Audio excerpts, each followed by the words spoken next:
කිරිබත් පූජා කිරීම. පින්වතුනි කිරිබත් පූජා කිරීම දැන් මේ දෙව්ලොව ඉපදිලා කිරිබත් පූජා කිරීමේ ආනිසංස තමයි මහා ශක්ති සම්පන්න බව ලැබෙනවා. දසමහා යෝධයම සංසාරේ කළා තියෙන පින තමයි කිරිබත් පූජා කරපු එක. කිරිබත් කියන්නේ සුළුපට දෙයක් නෙවෙයි. ලෝතුරා සම්මා සම්බුදුරජාණන් වහන්සේ පාරමී ධර්මයන් පුරලා යම් දවසක සම්බුදු වෙනවද එදාට බුදුරජාණන් වහන්සේ වළඳන්නේ කිරිබතක්. සම්බුදු වෙන දවසේ එච්චර මේ කිරිබත් දානේ ආනිසංස තියෙනවා. ඇඟේ හවිහත්තිය තියෙනවා. නිකන් ඔය සමහර අද කාලේ ඉන්නවා මේ සමහර ළමයිනොත් ඉන්නවා කේ දෑරි වෙලා නිකන් බඩවැල් වගේ. කිසි හයියක් නැහැ හුලඟට පින්බොත් වැටෙනවා වගේ ඉන්නේ. පුළුවන් තරම් කිරිබත් පූජා කරන්න. කිරි ආහාර වර්ග ප්‍රණීත ආහාර වර්ග රසට පූජා කරන්න. දාන් දෙන්න. මහසෑයට මහ බෝධියට පූජාවල් කරන්න.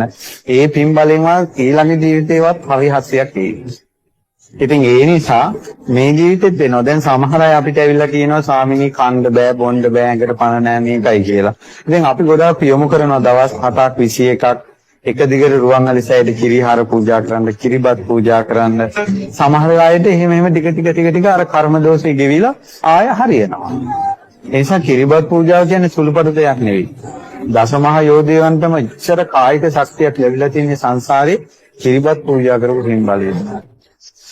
ඊළඟ තමයි දැන් අද කාලේ සාමාන්‍යයෙන් කිරිබත් කෑවොත් එහෙම ඒකට පණ නැහැ වගේ කියලා එකක් තියෙනවනේ. ඒ තමයි ඒ කිරිබතේ තියෙන ඕජාව ශක්තිය ඇඟට උරා ගන්න හයියමදී.